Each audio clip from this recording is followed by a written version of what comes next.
Myself, Dr. Mahesh Kumar Paliwal, Assistant Professor in Chemistry, government girls college Chomu. बच्चों, जैसा हम जानते हैं कि हमने द्रव बीएससी पार्ट फर्स्ट का द्रव अवस्था प्रारंभ कर रखा है और उसमें हमने उसके दो टॉपिक पढ़ लिए हैं, जिसमें हमने इंटरमॉलिक्यूलर फोर्सेस पढ़ा और उससे पहले हमने द्रवों के बारे में सामान्य परिचय और उसके गुण के बारे में पढ़ा। आज हम द्रवों की संरचना के विभिन्न सिद्धांतों के बारे में पढ़ेंगे। तो द्रवों के मुख्य रूप से 3 सिद्धांत दिए गए हैं। तो पहला जो सिद्धांत है वो है द्रव गैस का विस्तारित रूप है। ये दिया गया, यानी कि द्रव जो होते हैं वो गैस का विस्तारित रूप होते हैं और सामान्यतः इसमें गैसों जैसे ही गुण होते हैं। और उसके बाद जो दूसरा नियम आया वो आया बर्नौली और स्कॉट का सिद्धांत। ये जो है वो रैंडम पैकिंग पर आधारित है, यानी कि द्रवों के अणुओं के अव्यवस्थित संकुलन पर आधारित है। और उसने अव्यवस्थित संकुलन माना, इसने न तो द्रवों को गैस जैसा माना और न ही ठोस जैसा माना। तीसरा जो नियम आया द्रवों का आयरिंग सिद्धांत आया, और द्रवों का आयरिंग सिद्धांत जो है वो ये बताता है मुख्य रूप से कि द्रव जो होते हैं उसमें गैसों और ठोसों के समान गुण पाए जाते हैं।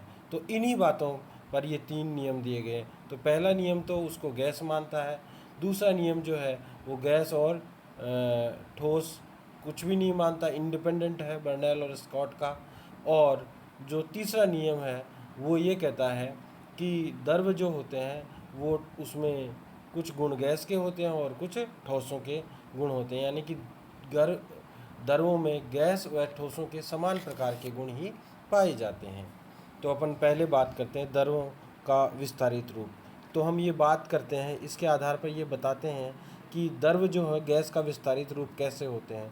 द्रव गैस का विस्तारित रूप कैसे होंगे?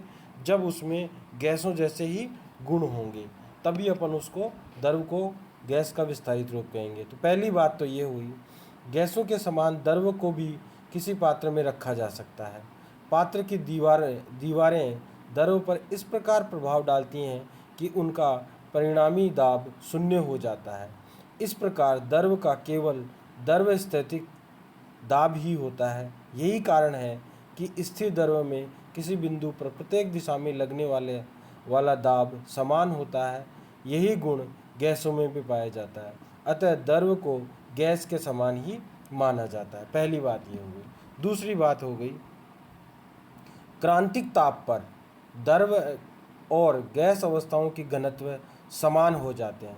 जो क्रिटिकल टेम्परेचर होता है, क्रांतिक दाब होता है, वहाँ पर द्रव और गैस जो होते हैं उनके घनत्व जो होते हैं वो समान हो जाते हैं, अर्थात द्रव और गैस अवस्थाओं में अंतर नहीं होता है और द्रव का व्यवहार जो है वो गैस के समान ही हो जाता है जहाँ पर क्रिटिकल टेम्परेचर होता है। तीसरी जो बात है वह है वास्तविक गैसों की वान डेर वाल्स समीकरण में यदि वान डेर वाल्स स्थिरांकों ए और बी को नए संदर्भ में परिभाषित कर दाब, आयतन व ताप को पी आर या पाई, वी आर या थीटा तथा टी आर वी आर या फाई से और टी आर या थीटा से व्यक्त करें तो हमें सम्मानित अवस्था समीकरण प्राप्त होती है, तथा ये एक सामान्य समीकरण है जो तरल पदार्थों पर यानी कि द्रव और गैस के लिए समान रूप से उपयोगी होती है। तो हमारे पास वान डेर वाल्स समीकरण क्या है? P plus a upon v square into v minus b is equal to r t. ये वान डेर वाल्स समीकरण है। अब देखिए, हमने कहा था P की जगह अपन अगर पाई रिप्लेस कर दें और V की जगह अगर फाई कर दें और T की जगह अगर अपन थीटा कर दें तो हमारे पास सम्मानित अवस्था समीकरण प्राप्त हो जाएगी। तो हम रख दें pi plus 3 upon phi square into 3 phi minus 1 is equal to 8 theta.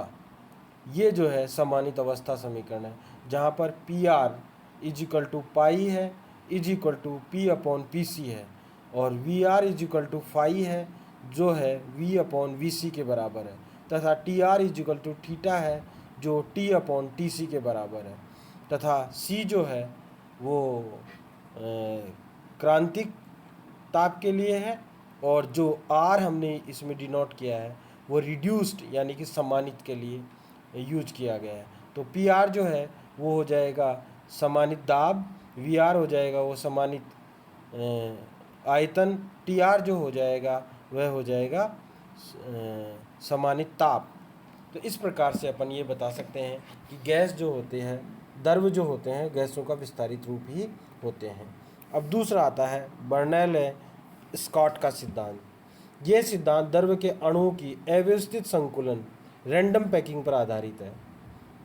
इसके अनुसार क्या करते हैं, बर्नौली ने द्रवों की ठोस अथवा गैस अवस्था से तुलना नहीं की, बल्कि द्रवों को मात्र अणुओं का एक अव्यवस्थित समूह ही माना, जिसमें अणु अव्यवस्थित तो हैं परंतु फिर भी अपेक्षाकृत पास पास हैं।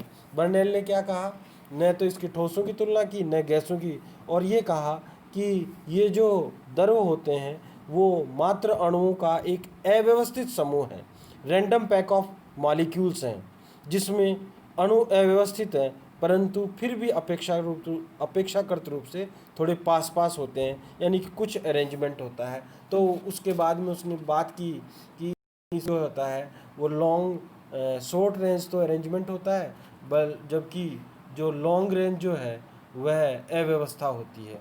तो इसकी बात की, तो इसके बाद उन्होंने बताया जैसा चित्र में बताया गया है, चित्रानुसार द्रव्य के अणु अनियमित बहुफलकीय आकृति बनाते हैं, जिसमें सामान्यतः तलों की संख्या 13 तथा तल की आकृति पंचभुजीय होती है।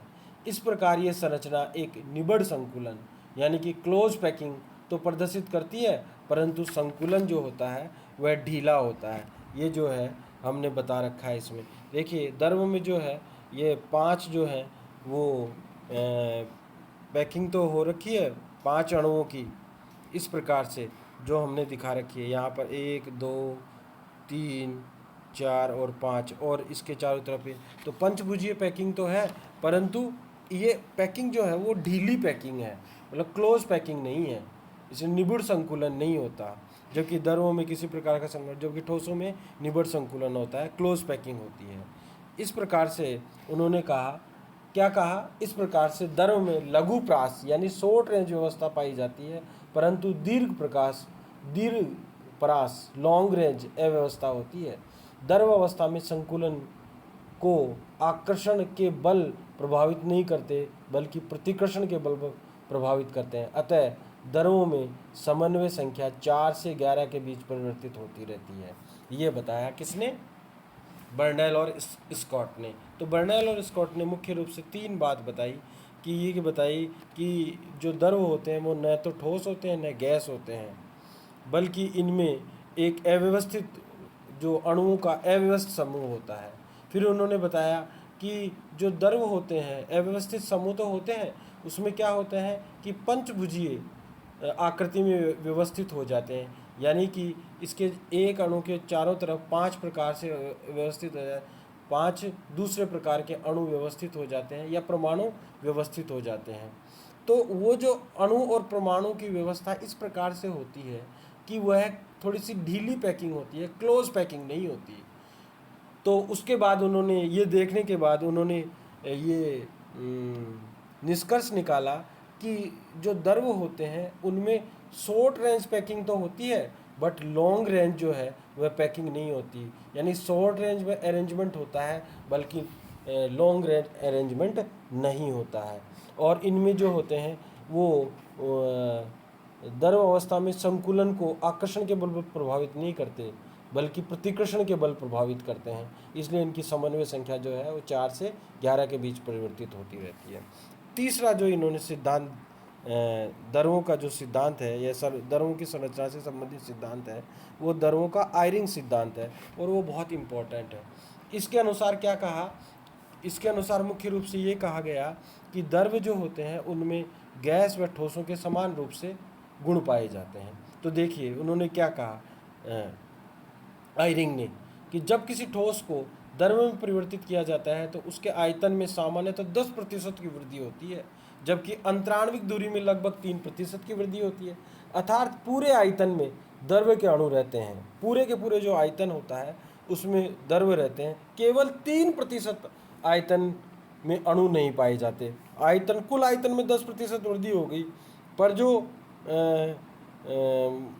अणु होते हैं वो मूवमेंट करते रहते हैं। मूवमेंट करते रहने के कारण से वहाँ पर वैकेंट स्पेस नहीं पाया जाता, तो सिर्फ और सिर्फ 3% जो है वह स्पेस ही खाली होता है, और ये स्थान रिक्त होता है, कि जो ये 3% होता है वो रिक्त होता है।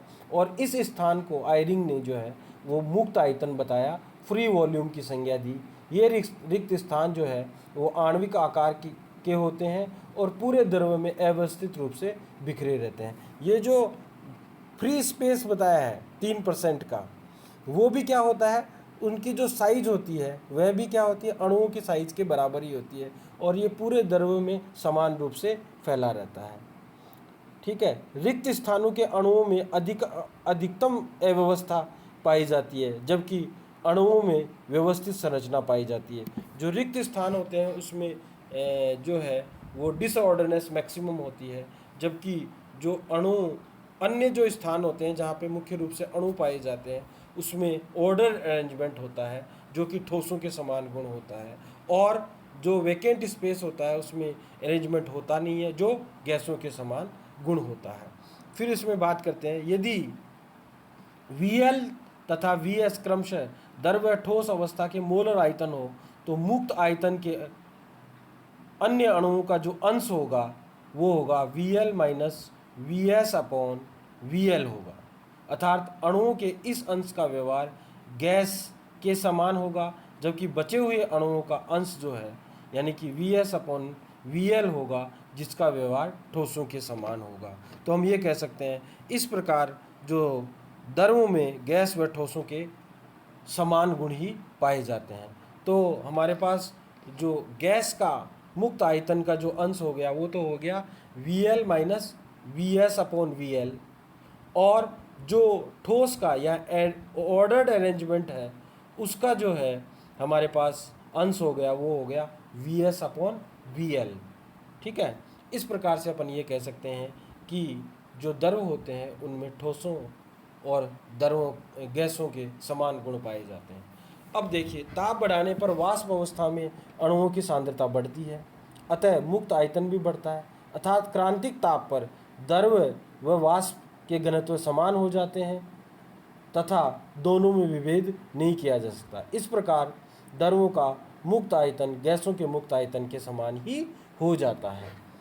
अब देखिए, क्रांतिक ताप Tc पर क्रांतिक आयतन Vc ज्ञात करना थोड़ा मुश्किल होता है, अतः इसे क्रांतिक घनत्व द्वारा बताते हैं। आप जानते हैं घनत्व जो होता है वो होता है किसके बराबर, जो होता है वो मास अपॉन वॉल्यूम के बराबर होता है। तो वॉल्यूम जो हो जाएगा वो मास अपॉन घनत्व के बराबर हो जाएगा, या द्रव्यमान बटावा घनत्व के बराबर हो जाएगा। तो हमारे पास Vc is equal to M upon D C, जहाँ Vc जो है वो है क्रिटिकल वॉल्यूम और Dc जो है वो क्रिटिकल डेंसिटी है, और मास जो है वो कांस्टेंट होता है।